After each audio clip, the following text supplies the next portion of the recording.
On the agenda tonight, we're going back to 2019. We're going to be taking a look at Voctave, and they're going to be performing Joy to the World and For Unto Us a Child is Born.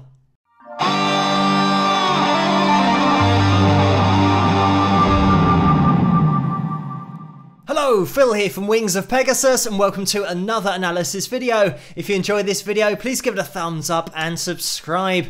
So this is a follow-on from the previous video that I did on Voctave, because unfortunately the one that I was sent previously had some pitch correction going on, and I wanted to do another video, even though it wasn't requested, just to have a listen to these guys live so that we can actually do more of a vocal analysis and just see what's going on with the performance, totally unedited with natural voices going on. It's also going to help me point out things for people that might not have noticed things in that first video, or might be making points in the comments section about that first video and it not being pitch corrected. Because we're going to be seeing a totally live one now, I'll be able to show people the differences between that previous video and this one. So we're going to get into the performance and we'll watch it the whole way through. It's about 2.5 minutes in length. So we'll watch it, enjoy it, and I want you to try and notice what's going on, and then you can see if at the end of the video I point out the things that you noticed during the performance. But let's jump into it.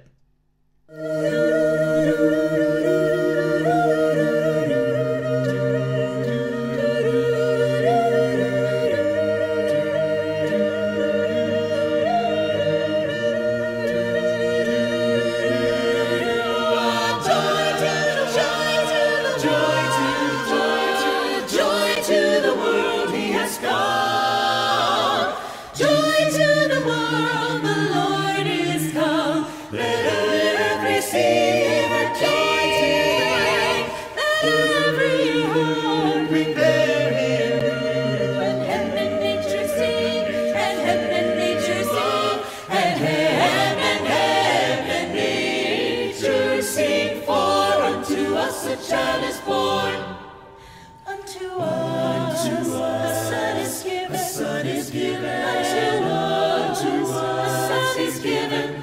For unto us a child is born. And the government shall be upon his shoulder. And the government shall be upon his shoulder. And the government shall be upon his shoulder. And his name shall be called Wonderful Counselor, the Mighty God, the Everlasting Father, the Prince of Peace, the Everlasting Father, the Prince of Joy. Joy to the world he has come. He rules the world with truth and grace, and makes the nations join to know the glories of his righteousness, wonders of his love, and wonders of his love, and wonders of his joy.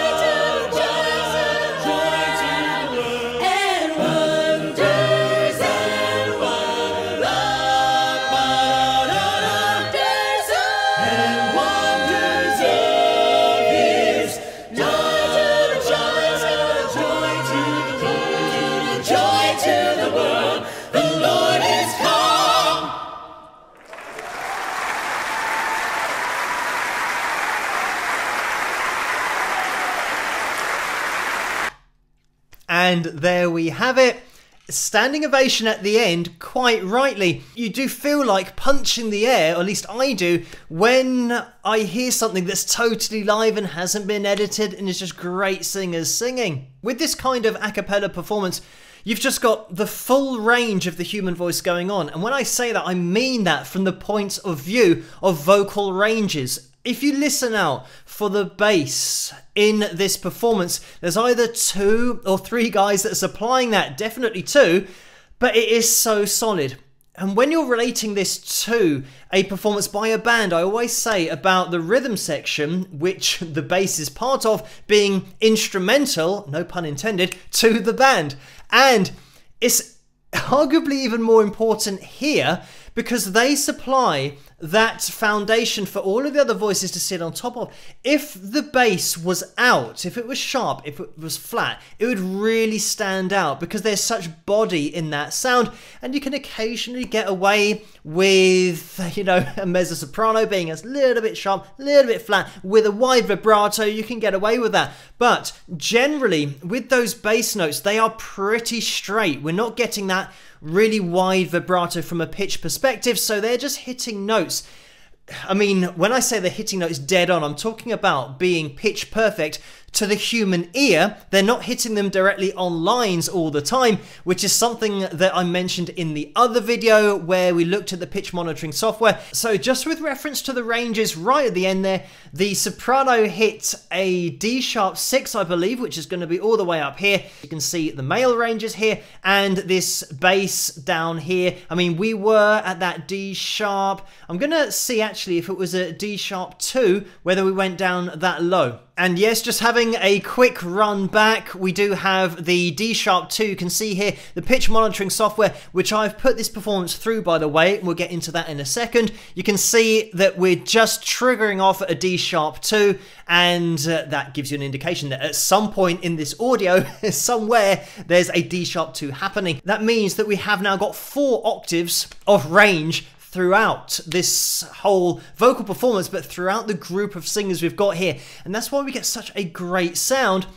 And more often than not, we've got lines that are happening rhythmically in different places. So you'll have one vocal or one vocal register performing something that will be singing what effectively the instruments would be singing, and then you focus on the lead vocal, which will also be in there. But this is the point, that they're piecing together the whole band with their voices. I'm just gonna let the first part of that video play through with now the pitch monitoring software on screen. And of course, the pitch monitoring software is only really designed to pick up one voice or one sound at a time and tell you exactly the pitch of that sound, but it only shows up what it can hear, what's going on. And that's why we saw that D sharp 2 earlier, because it is going on there somewhere and it's picked it up. Let's have a look.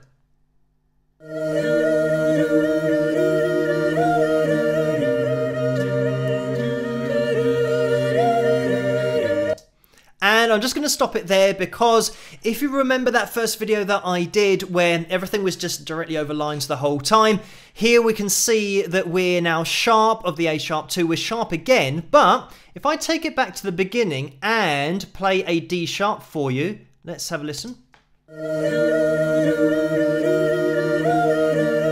And now a D sharp. Hopefully you can hear that. But that's a D sharp. It sounds to the ear bang on pitch with all of the vocals that we've got going on here. But that's the point. If you have never done any pitch analysing before, you might not be able to hear the difference between having something that's just directly on the lines all the time and something that's slightly off. Because this is slightly off. It's not on lines. As we go forward, we can see that we had... Let me just stop it there. That we had, I mean, these are actually sharp as well. These are sharp, you know, this is sharp. So as we keep on going forward, you always see this kind of thing where they will be, I mean, we're sharp here again, but they will be on notes now and again on lines, but not all the time. And that's the difference between pitch correction that's been done really heavy-handedly and a live vocal. And just to address some of the comments that happened, I mean, there's a few comments, there weren't a lot of people, but somebody said maybe they're just that good, that they're just singing on lines all the time, and people have said, oh, I've seen them live, they are amazing, they're not using pitch correction. And this is them totally live, without pitch correction, but to the ear, it does sound perfect. And this is the huge difference between auto-tune, pitch correction, is it's snapping it to notes that is unnatural. So when somebody says maybe they are that good that they're hitting the notes perfectly all the time, hitting notes perfectly all the time, 100% of the time, isn't good. It doesn't sound good. So when people sound like this and sound great live, it's because they're not hitting the notes. In fact, I would go as far to say that when somebody is hitting the notes dead on, if they have a really accurate vocal and might be hitting those notes dead on 5 or 6 or 7 times in a row, which is pretty much unheard of, but let's just pretend that that happened. Rather than people sit back and go, oh wow, what an amazing voice, they go, there's something happening to the voice here, it's being edited, it's not sounding natural. So even when somebody might hit notes naturally, it doesn't sound natural because you're hitting the notes too accurately. It sounds mechanical. And this is the major difference between the technology at the moment and natural voices, is when you get great singers like this that haven't been edited, you're just hearing their natural voices, they sound great and they connect with you on a deep level. But when you take even a great voice but then put it through an effects processor that is manipulating their voices and the pitch of their voices, you lose that connection. And that might be the reason why a lot of people find it difficult to just get into modern day music, because of the technology being used, not necessarily because of the artists and the fact that they're bad singers. They might be great singers, but they're being put through an effects processor, so you just hear the result of that process and not the natural voice. We sounded pitch perfect to the ear as we started, but we can see as we go here, I mean, somebody is between notes here, again, because they've got the freedom to move with their voices. And this is the other thing, that when you're looking at a performance like this, because it's an a cappella group, their voices are like an animal almost. It's a living, breathing thing. This is the thing about a live performance like this. You might have watched it the whole way through and thought, wow, what a great vocal performance that was, but you're not aware of the fact that we are drifting in pitch. And this is something that's not possible when you're applying some kind of tuning to the voices, because they're always being dragged towards these lines. And even here on the screen, we can see that we had this D sharp 4, which is the key of the piece, slightly flat. And I'm going to refer to this as a D sharp 4 and the sharps rather than the flats, just because on the pitch monitoring software, you'll be able to see it more clearly. But here we are flat, and as I keep on going through, and when I say flat, it's not an insult, it means underneath the line. When it's sharp, that means it's above the line. So it's just a technical musical term for explaining where the note is falling. So here, again, great indication of someone's natural voice just descending down to the A sharp, and let me just move forward here. And this is the other thing, somebody here is pretty much bang on with that D sharp. Again, you're gonna get that, but here we have these little dots that come in that aren't on lines. On that previous video, we had lots of dots that were just perfectly on lines all the time. With the pitch graph, we can now see that this is natural, and the other one that we were looking at, there's a difference between them, and it's good that we can actually look at it to see the differences. What I mentioned a minute ago about this being like an animal, it's a living, breathing thing. All of the voices are being sung in relation to each other, and that goes for their pitch as well. So they are basically judging their pitch on what they can hear with the other singers. And this is what's amazing about an a cappella group like this, is that they are so in tune with each other that it doesn't matter that they're all drifting out of tune, because they're all drifting out of tune perfectly with each other. And to demonstrate that, let's move it forward a little bit, and I'll jump in here. The everlasting Father, the Prince of Peace. And here, listen, hopefully you can hear the difference between when they get back into their joy to the world.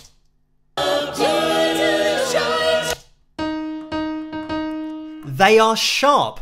And this is the point, that you wouldn't have noticed it, and if you did, then you've got very sensitive ears, but you wouldn't have noticed, most people wouldn't have, that they've actually drifted out of key, but it doesn't matter because there is no key when you're singing a cappella with other singers, as long as you all shift as a unit, which is exactly what we get here.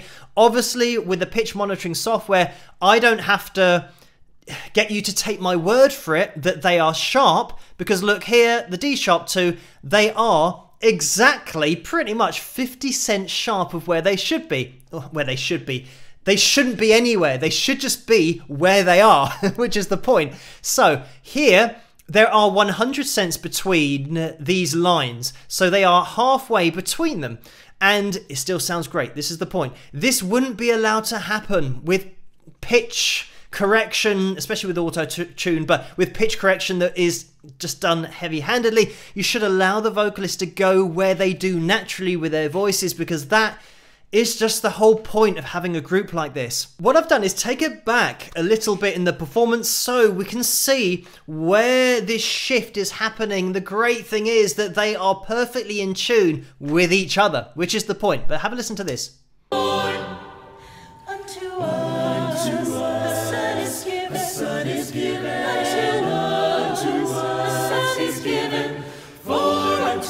A child is born. And just to jump in here, I'll give you the G, and we'll have a listen, maybe an octave above. Let me take that back, because it looks like on the pitch monitoring software that now collectively we're flat. Amazing that there's this much variation, but this is how we know it's absolutely live, and they are just so in tune with each other. Yeah, so they are flat. I mean, we know they're flat because we can see it on the pitch monitoring software. But, I mean, yes, they are drifting flat, and we know in a minute they're going to go sharp. So this is what I mean. We get this shifting of voices, but they are perfectly shifting with each other, which makes it arguably even more impressive that when you go and watch these guys live, they're not really conforming to any tuning, because they are just producing it themselves. They're just using their ears to just be in sync with each other, which is great. It's amazing to see that this is what happens, and the fact that you don't notice it when you're watching it because they are so in tune with each other. Again, it sounds pitch perfect because to the ear it will do. Only when you look at it in this kind of detail will you be able to see exactly what's going on pitch-wise, and why with that previous video I did, it really is so obvious that something has been edited. These guys, if they were using pitch correction because they couldn't sing, you wouldn't put this amount of, I mean, this is a lifetime's training to get this good live. You wouldn't go through this to then fake it and apply pitch correction, which is why it's frustrating to hear great performers, great artists, and just great vocalists in general being pitch corrected, because they sound better without it. They sound better when they're not just directly on notes all the time. And this is really the proof, because this is a great sound, but we know not only are they not on 440 Hertz all the time, but they're drifting, they're moving all the time, which shows that they have freedom. And with freedom comes expression. And with expression comes connection. So you're going to connect to this on a deeper level because it is moving, it is evolving. Once they start off, they are pretty much bang in key with each other. Then we know that as they transition into the next piece, they're going to go flat, or they keep on singing and they go ever so slightly flat. They then go ever so slightly sharp, and listen to this. We'll listen to the end part of the performance.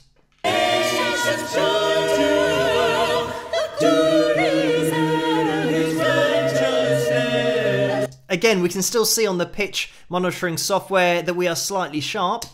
Wonders of his love, and wonders of his love, and wonders of his joy to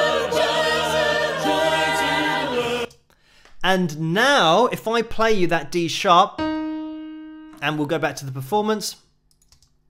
and wonders and wonders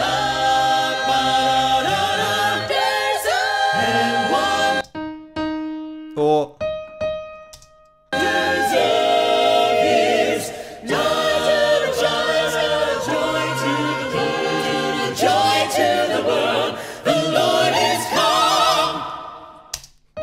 and there we have it.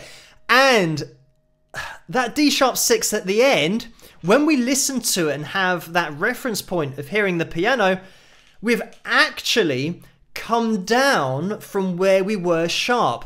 So it's amazing to think of how much the pitch is shifting all the time. But the important part is it's not each voice shifting, therefore sounding like an absolute mess.